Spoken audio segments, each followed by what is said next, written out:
Hello, everyone, and welcome back to Who We Ooed, an unofficial Doctor Who watch along podcast.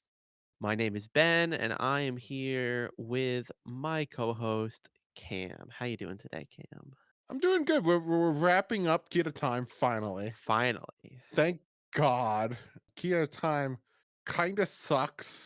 So to get past it is a accomplishment in my books. Not to spoil the today's discussion. There were some diamonds in the rough, but on the whole, yeah. Diamonds is being a little bit too being too a little bit like exaggerating there. There were some garnets, some quartz in the rough. But yeah, we're recording this on the Switch 2 weekend, so I've been playing my Switch 2. That's been good. Yeah, how's Mario Kart? Uh kind of mixed on it in some ways. I think that it's different from 8. Like I felt like 7 and 8 were pretty much like 8 was of course was just a continuation of 7, right? Yeah. This is not a continuation of 8. They completely did something new. Just even when you're just not talking about the open world stuff, just talking about regular Mario Kart rounds and cups. It's completely different. It's much more chaotic just having the 24 people, but also like even though there's 24 people, I always felt like with Mario Kart 8, you if you're not in that top 3 spots, and you're like in like the 5th, 6th, and if you're in the 8th or 9th or below that, you're kind of screwed. It was really hard to catch up in 8. Yeah. If you don't start strong, it's done. You can't get back. World does not have that problem. You can be 24th and you could be number 1 in a couple of minutes. It's just so chaotic. I heard somebody describe it as it's kind of like Smash Brothers with all items on.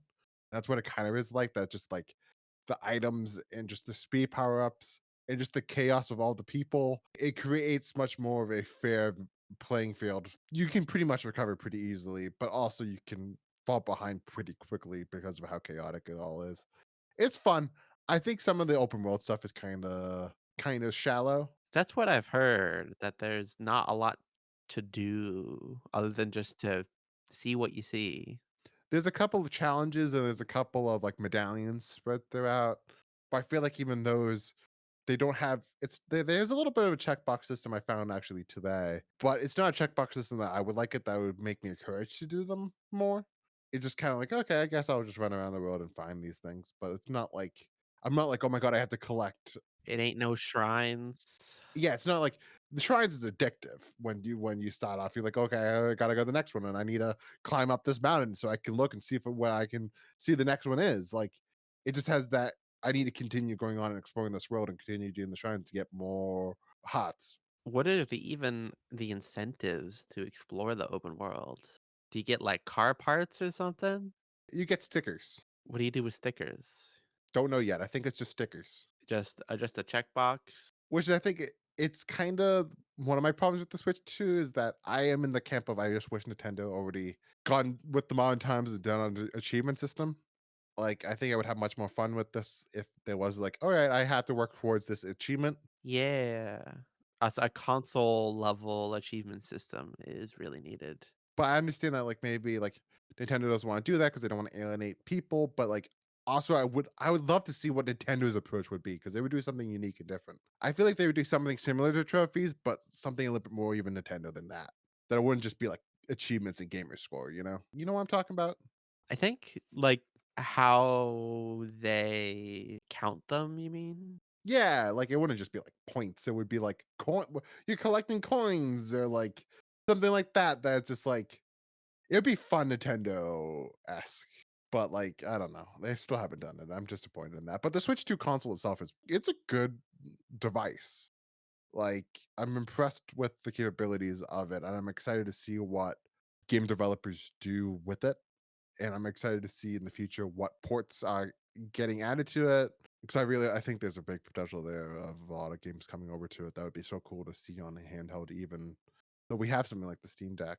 Having it be on the Switch too, like allows developers to just optimize for it that you can't get on something like a Steam Deck or a ROG Ally. So it'd be cool to see what they could do. Because I heard that like, I haven't got it because I own it on PC, but I heard Cyberpunk is supposed to be really good on the deck. Not the deck side, on the Switch 2.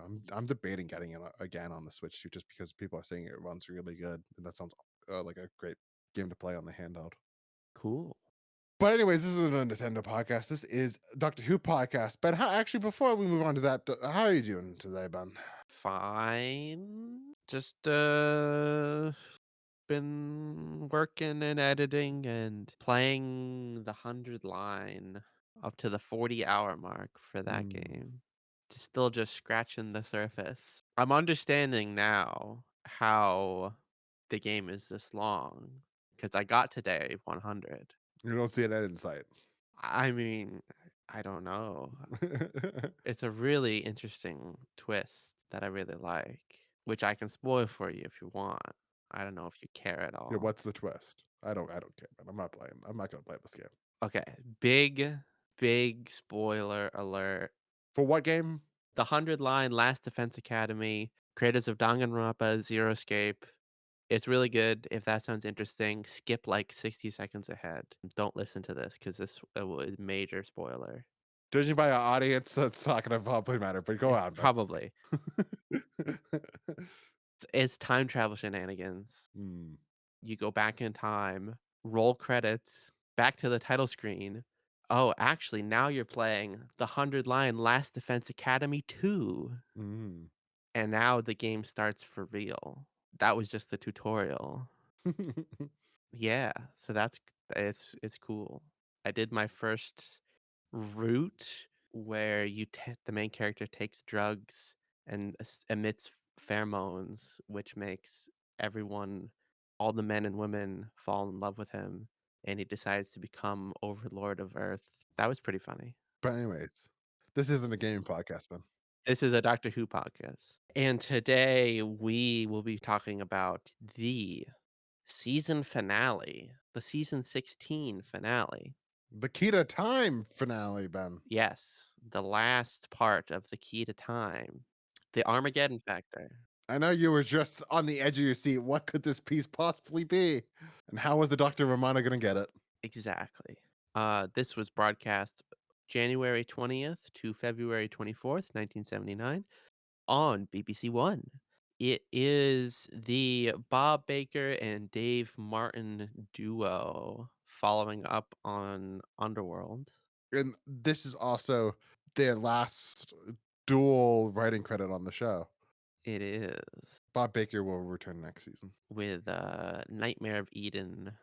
And I guess this makes sense. This is kind of a canine heavy story, and canine is Bob Baker's child, per se. This says on the TARDIS wiki, other writers, Douglas Adams. What did he do? He was uncredited script editor because he was taking over the job from Anthony Reid. This was directed by Michael Hayes, who just did the Androids of Tara and will do City of Death. Produced by Graham Williams. But also because like we mentioned last episode, he was sick. Yes. So he didn't really produce this one. Who were the ones that produced it? I assume one of it was I see on Wikipedia that they say David Maloney, but I think also I saw somewhere that it was author Jonathan Turner also stepped up. Were you able to see anything like that, Ben? I do not see anything mentioning this on the TARDIS wiki. Okay. But anyways, I think I know I think that is the case because again, it does say David Maloney uncredited, so he helped somewhere with the producing of this. With that in mind, Cam, what did you think of the Armageddon Factor? A fitting conclusion, I would say, to the Key to Time season. I guess it is fitting, yeah. That it's not good. I did not enjoy the Armageddon Factor. I think that I might have enjoyed the story if it was a four-parter, Hmm. but since it is a six-parter, and it kind of has a similar problem of last season where you can kind of tell the money's running short the for the season finale, where I think it actually starts and ends strong, well, strong-ish, but compared to the rest of the story, the highlights are the first and last part. But that middle chunk is pretty boring and pretty much what we've been saying about the past couple of stories, where I just don't find it particularly engaging. I don't really think the characters here are as vivid as some of the ones we have seen in the past for classic Doctor Who. I do think that Shadow is an okay villain. he has some highs in the story. Like I think his first scene with Tom is a great scene, but then there's those other moments where he's kind of just a forgettable villain. And the last bit where Tom has the key to time, that stuff is all great. That's the Oh, best part yes. about this whole story. So, what did you think of the Armageddon Factor, Ben? It's not very good. I think the last kinda I would say even 2 parts, the one which are more shadow on the 3rd planet, key to time, that kinda stuff is more interesting than this Atrios and Zeos civil or no, I guess it's not civil, but war. Marshall's gonna destroy them. Yeah, I wasn't really interested in that. No, but also like the story itself isn't interested in it. I feel like it could have been interesting if they devoted more time to it, but at a point it just kind of just forgets about it and moves on. So there's never lets you get invested in that storyline, you know? Yeah, but yeah, there's just a lot of running around, meandering, especially with like the time loop stuff. They repeat the footage over and over. When yes, I understand it's a time loop. We don't need to see this same 5 seconds 4 times in a row. I get it after the second time. Which again is rare for classic Doctor Who to actually do some time travel stuff. So that was kind of interesting, but also the execution of it was pretty boring. Yes. Cool concept, poor execution. Which there are interesting ideas here. Um, it's just not well executed. Yeah. Like I want to care. This isn't like Power of Kroll where it's like I don't care at all. I couldn't care less what happens to these people. But I'm more let down. Yeah, it's just like it would be great if like a character like the Marshal was a strong, vivid character that had like a big performance to it that you really cared about his goals. It's like just kind of just a forgettable character that's Eh, performance isn't particularly memorable. So it's just like you don't really care about that character at all. So when he comes in the background, you don't really mind. yeah. I wish we had, like, a character as strong as, like, the captain from Pirate Yeah. Planet here. But I think the Marshal, it was okay, it was dramatic and warmongery enough. Did you like Shadow? What was your thoughts on Shadow, man? I don't know. It feels like a cheap version of the Decayed Master, just like a evil guy. Yeah. Uh it seems silly to have there be 2 representations of all evil, having the Yeah. Shadow and the Black Guardian be 2 separate characters, I feel like is unnecessary. I agree. That would have, I think, made the story stronger if he was fighting against the Black Guardian the whole entire story, and like he was the main villain of the story of like, Yeah, because 'cause he's been set up the yeah, all season, like, "Oh, the Black Guardian, ooh."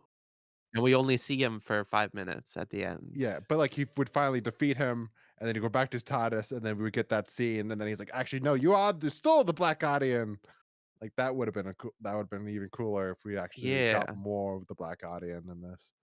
Talking about that end scene real quick, I thought they were gonna do, like, a twist where, like, the doctor, he's been helping it's the White Guardian, or is it the Black Guardian? Has he been helping the Black Guardian all along? He was an agent of the Black Guardian?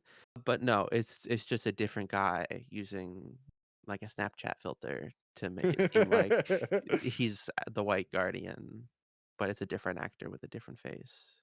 And also, I don't get why he scatters the key to time everywhere at the end. No idea. The White Guardian still needs that. You would have thought that like another version that probably would have been better if the White Guardian just like came all of a sudden in the TARDIS and just said, "Bloop, I'm gonna take that from you, Doctor. Good job," and then just go, and then he just bloops out. You know, Yeah, he just he he's a god, so he could do some god shit. You know, that'd been cool. But yeah. like, I mean, I get he probably wants to save Astra, but still, I feel like the White Guardian should have been here in some aspect. but I do like the twist. I think it's a good twist to have it like we set up that that the princess was a part of the key to time, and it's like, no, of course, the good guardian wouldn't like say, "Oh no, this woman's gonna be like stuck in this this stone for the all of eternity." Like that seems logical, and it seems like it's a good way for the doctor to be like, like, nope, you are not who you say you are. But I thought that was good. I thought that was actually used that whole concept well. Because I think it is kind of dumb that it's like, no, this woman is the key to time. Mhm. But I like shout out to that scene before that though. Oh, with the doctor going mad with power? It's just there's only free will because I there's only free will because I let it be or some shit like that. And It, then the like, doctor rolling his eyes back in his head and fluttering and and like seething and like then all of a sudden he just snaps out of it. And then like, no, we have to get this the right god in saying in unison with Romana. Great scene. That's one of the best Maker performances oh, yeah. as the doctor. If only that last 8 minutes was the whole story. Honestly, getting straight to what could have made the story better, make the actual Armageddon Factor storyline 3 parts and have the other 3 parts be like keep all the shadow stuff, right? But have it just be like have that only be half the story, and the second half of the story should just be the doctor versus the black guardian, the white guardian, and then like also have it be the doctor is getting corrupt with this power, and then we have to deal with that. That like even though that like he's a good guy, even a good guy can't like even as good as the doctor is, he is tempted by this like supreme weapon. That would have been cool if we were to let that actually like breathe and like have it be expand that. But no, we're gonna deal with just like you said, a lot of just running and just random nonsense that I do not care for at all. Yeah, if we had got the 6th segment sooner and then had to deal with the consequences of that longer, that would have made a stronger story, I think. Speaking of the 6th segment, what did you think of Astra as played by Lala Ward? Very weird because I have seen Romana 2 stories, so just the whole time I'm like, oh my god, that's Romana, and also Tom Baker's ex-wife. But yeah, there was one moment where she's on the TARDIS and she's like she hypnotized by the shadow, and then like Like reaching for the key? reaching for the key, and then Tom has like a good couple of lines with her. I was like, oh, that showcases a little bit like there could be a good chemistry between the two of them. I don't know if maybe that's what convinced them to bring back Lala Ward. I will see next episode. But yeah, she's fine. It's nothing too memorable. She's not given much to work with. So it's not like there's much for us to talk about with her performance in this story. I feel like what she is there, I get why they asked her to stay. You know, she makes a good uh impression as an actor anyway. The character of Astra isn't that interesting. No. But even like I like that moment, she was able to convincingly play off that like she really wanted that key to time in that moment in the TARDIS. Like that showcases that no, just she is a strong actor. Oh yeah. What about Drax? So is that the time mode that just randomly shows up? Yeah, in the 5th part. Like, such out of nowhere. What accent is that? Beats the hell out of me, Ben. I'm not an accent person. Brixton is where he says he's from. Had to learn the lingo. Yeah, Drax is an interesting character. I kind of wish he was in more of it Yeah. rather than just like 30 minutes. Makes a strong impression when a lot of other people do not, like Merak and Shap. What did you think of? Because this is an old classmate of the doctor, so he says theta sigma, seemingly doxing the doctor with his real name. Hmm. But we know that's not canon. Also, doesn't he say something like the doctor got a doctorate? Didn't he say that? And that's why he's the doctor because he had a doctorate. Yeah, class of 92. Still, you did well, mind getting your doctor and all that. Which is like what? Like that's so dumb, and it's making it like Do you think that's are they trying to explain why he's called the doctor I there? You think guess that's what they're doing? yeah, but also it's so dumb. Like I love. I don't want to spoil it for you because I do love the idea of it. But Stephen Moffat, the way he explains it, I think he hit it out of the park. Like the way he explains it of why his name is the Doctor is such a great idea. And again, I want to tell you, but I know that I don't want to spoil it for you. Yeah, don't spoil it. No. Speaking also of explaining things that they shouldn't, I don't like that at the end of this, he attaches something to the TARDIS, a randomizer to the guidance system, so he doesn't know where we're gonna end up, which that's always been the case. The Doctor can't control his TARDIS at all. Why are you saying like, "Oh, yeah, it was this machine that he attached to it that because he wanted to." I don't know. I kind of do like the randomizer. Like I was gonna say button, but it's more like a lever. I like it. I like that the doctor. I like the idea that the doctor all this like. But again, he's been doing this for all this time. But I like the idea is this doctor's like, all right, I'm just gonna pull this lever and we're gonna see where we go, and I wind up. I like that. There's something really it's chaotic good energy that I really love about the doctor's character. I kinda like kind of I guess it's more discussing, like, the first Doctor era of, like, the TARDIS has a fault, and he doesn't care to fix it. He likes it. I like that more conceptually than just he presses the randomizer button and, "Ooh, what's gonna happen?" Make it a little bit more of a symbiotic relationship with the TARDIS or something like that. What do you think, Cam, of K9 this story?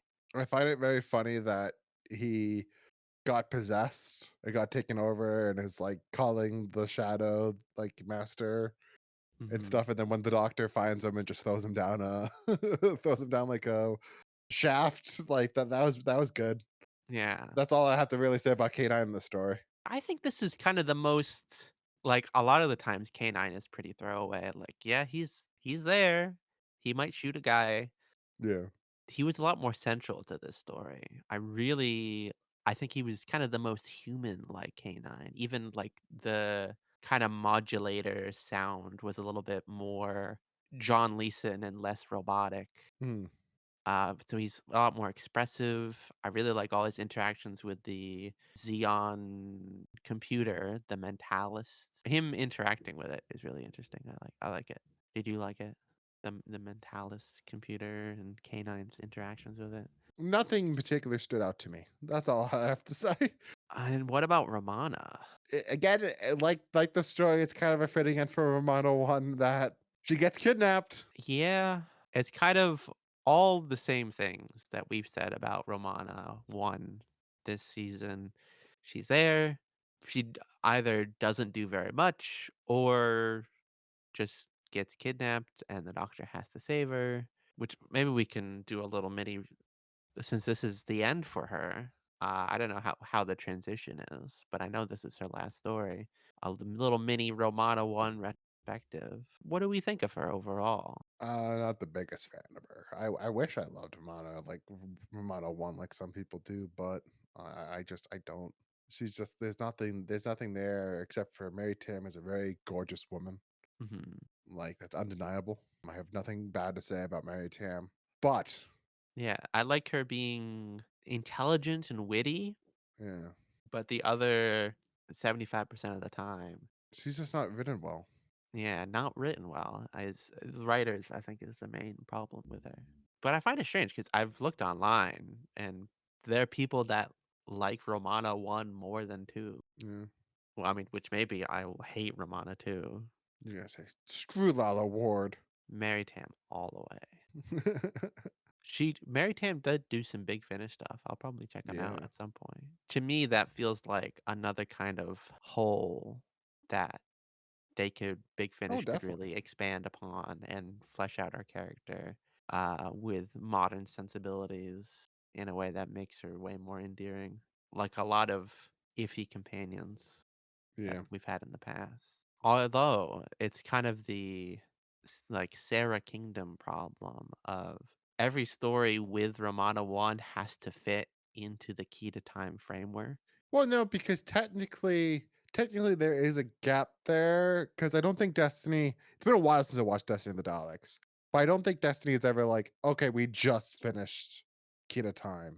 So I think there might be a gap there that like you could play around with, or you could just say this. There was some a big finish. I don't know if how much you've gotten into with what you listen to. They love a good brain, not brain. They love a good memory erasure. Like the Eighth Doctor, in particular, Ben loses his memory so often. Yeah. Okay, I am looking quickly. It looks like the second series of Fourth Doctor Adventures, which has Mary Tamm as Romana I, takes place post Armageddon Factor, pre Destiny of the Daleks. Yeah, makes sense. That would be the gap. Cool, cool. Anything more to say about the Doctor this series? I think Tom was good. Not his best, but his good. He is good this episode. I wouldn't say he's great this episode. This isn't one of the strongest Tom Baker performances. I think I preferred him more in like the two David Fisher scripts than this. Agreed. Yeah, I think Stone, the kind of middle, like Pirate Planet, Stones of Blood, little bit Androids of Tara is definitely the strongest stories here. Anything more to say before we talk about special effects? Not really. It's just that that's one of the problems with this episode. There's just there's not a lot to it. Like yeah, there is a lot there that they do give the story, but at the end of the day, it's a very simple story Yeah. of just basically to get the doctor has to fight Shadow, and the Shadow wants the rest of the key to time, and the doctor needs to figure out where the hell is the key to time piece, which just happens to be Lala Ward. Yep. So, what is the best special effect? Hmm. I don't know. There's nothing that really stood out to me this episode for the best special effect. I would say the worst special effect is definitely that same model shot they use for the time loop over and over again. That I would say is the worst one. Oh, yeah. I thought the actual, for worst, the actual key to time itself, fully assembled, this all powerful object, kind of underwhelming in appearance. It's just like a plastic box, resin cube. I don't know. Not that interesting. I get it. I understand that.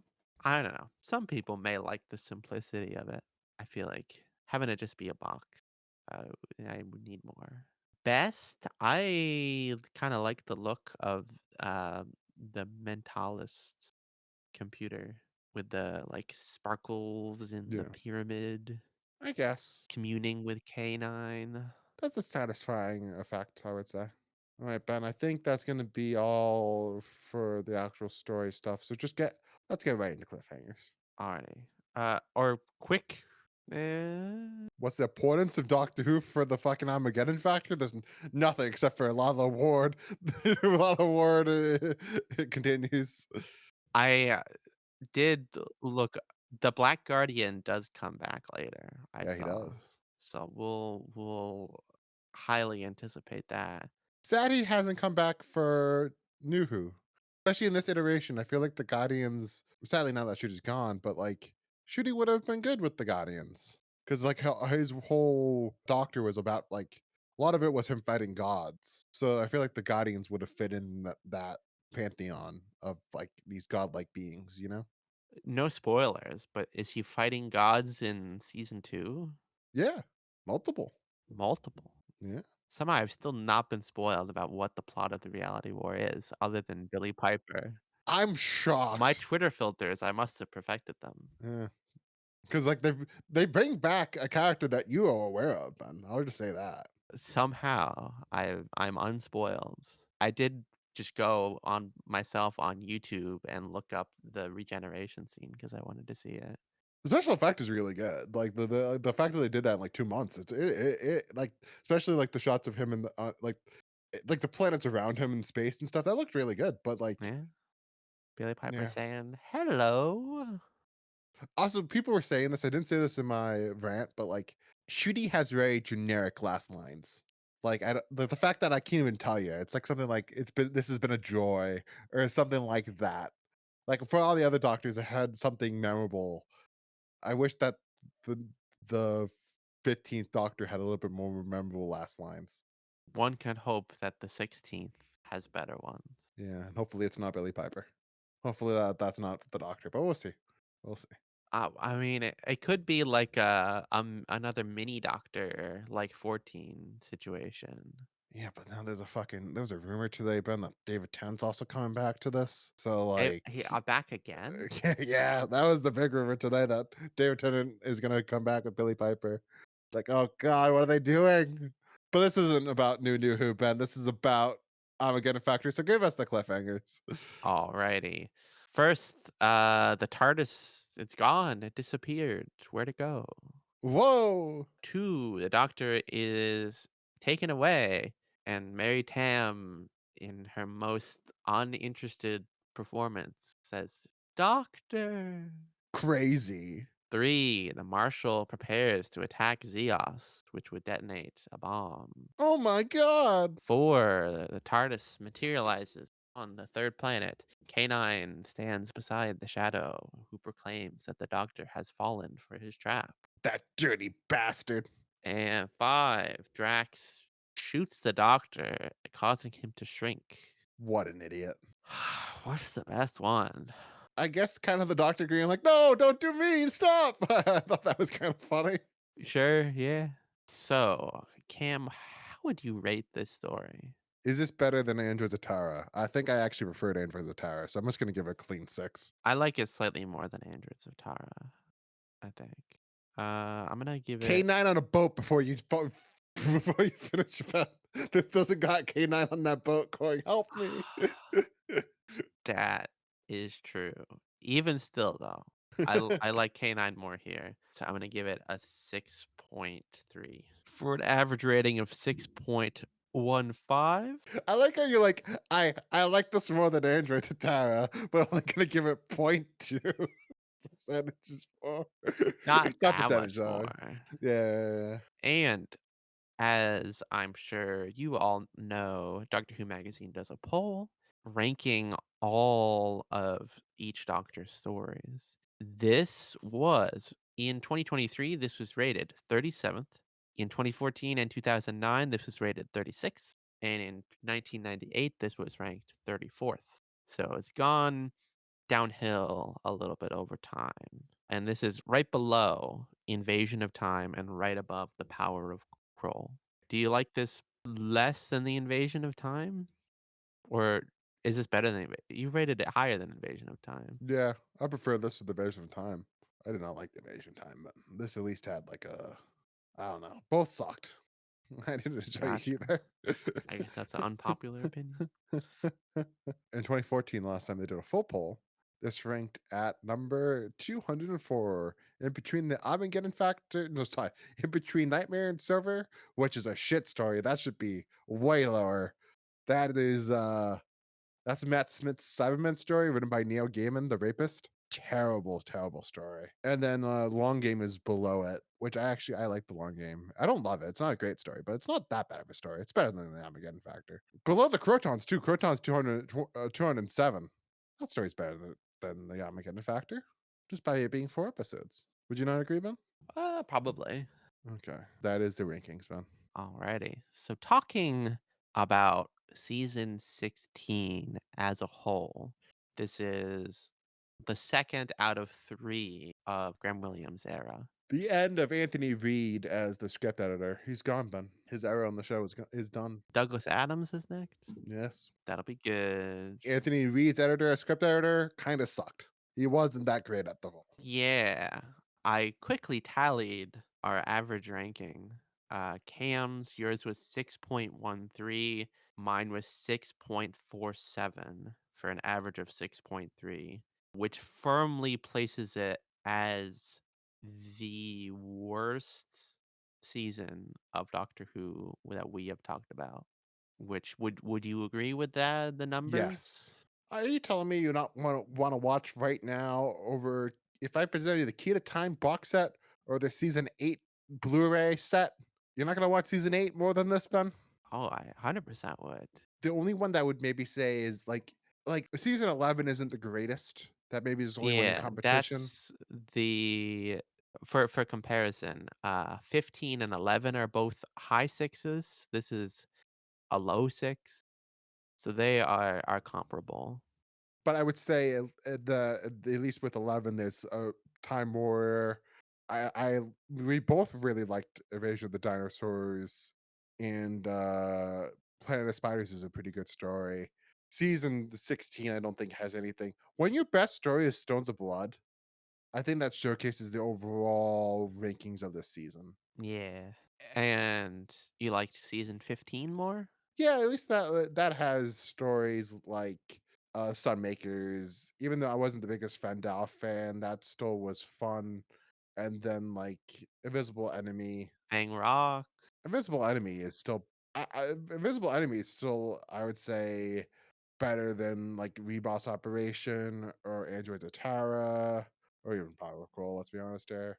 Yeah. So it's like Yeah, hopefully I've looked ahead on Letterboxd and it makes me nervous, but I'm hoping season 17 will be an improvement. well, like it's gonna be improvement just because of City of Death. I mean, that's it really is gonna carry the average rating. And then if we could include Shada in there too, Shada's supposed to be great. I haven't seen Shada, so I'm very looking forward to Shada. But those 3 in the middle Yeah. between the 2, I I don't know. watched Nightmare of Eden as a kid, and I remember enjoying Nightmare of Eden as a kid. And Horns and Nimon is supposed to have a really bad over the top performance that I think we are both gonna enjoy. Okay.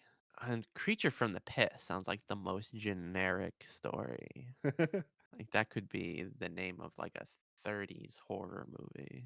And then we're on to the 80s, who Of course, eventually. has his ups and downs. You've said previously, I don't know if you've said it, out loud on the podcast, but you've told me that you're looking forward to season 18. Yeah, I've only ever seen Leisure Hive because I watched that when the Blu-ray came out, and then I just watched Leisure Hive and never watched any of the other ones. So I'm excited to watch that. Like I've heard that people do like State of Decay and Warriors Gate. Those stories both have fans, and then I do think that people do like Keeper Tracken and Logopolis. Mhm. And then I'm excited Meglos, I have to not heard good things. no. Yeah, I like Leisure Hive. So I'm excited to see that. And I'm also I am at this point, I think we're both on the same page here of like I'm kind of looking forward just to a new doctor with five. Yeah. Even though that story that first season kind of has some ups and downs, with Time Flight being a downer. And I've watched Casanova 2 times. I both times I haven't finished it. I just never could jive with that story. So this is gonna be my first time watching it in full. Maybe third time's the charm, but like that story just bores me to death every single time I watch it. So we'll see. We will see.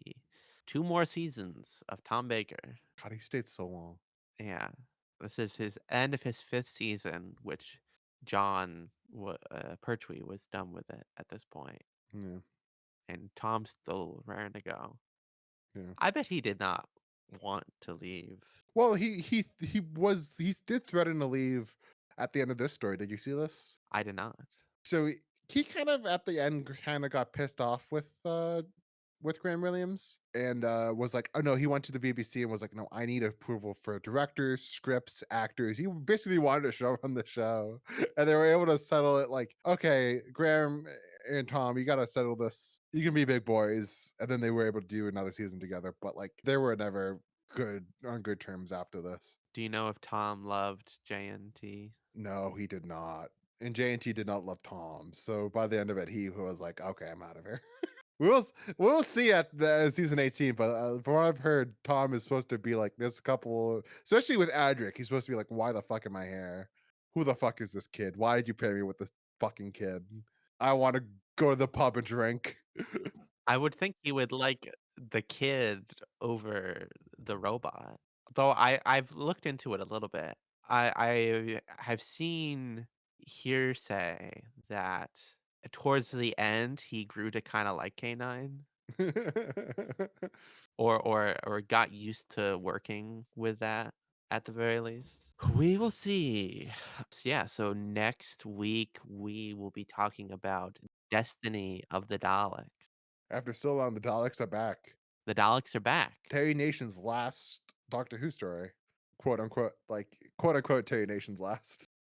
Did you hear about this at all yet? I have not heard about this. So like we're talking about more next episode, but basically the way Is it another, like, heavily edited so situation? basically the way that Douglas Adams describes it is that he gave it like these basically these notes, and it was just a rehash of the previous Dalek stories because that's all Terry Nation knows how to do. So then Douglas Adams had to rewrite the whole story, which that very much is in tradition with Terry Nation, as we have talked about in the podcast. Yeah. He had that one good idea and rehashed it for 2 But hey, decades. what that other time he rehashed it, it was very good. Which time was The this? Genesis of the Daleks that time, though. Yeah. But, of course, that was heavily edited as Well, well. supposedly, like it's so debated if Robert Holmes really fucked with it. We can only kind of assume that probably there was some Robert Holmes influence there. Well, yeah, so join us next week for that. Daleks are back, new companion. New Davros. Oh, it's not, Michael Wisher? Nah, he sadly couldn't do Damn. it. But say mask, man. So look forward to the mask. Oh, I will look forward to it. So be sure to tune in next week. Comment, subscribe, all that jazz. Leave us a comment about why the Armageddon Factor is the best six-parter of Tom Baker's run, And why Romano 1 is great. and why Romana's one is great. Like, unironically, let us know if you love her, because people do. From her television appearances, I don't get it. Um, Maybe she's great in, like, the books or something, I don't know. There's not really a lot of Romano 1 books, man. Maybe the ones that there are really damn good, I don't know. I'm open to liking her, she's just not written well here, which is a shame. But Romana 2, look forward to that next week. Destiny of the Daleks. Dun, dun, dun. Have a wonderful rest of your day. Peace out, everyone.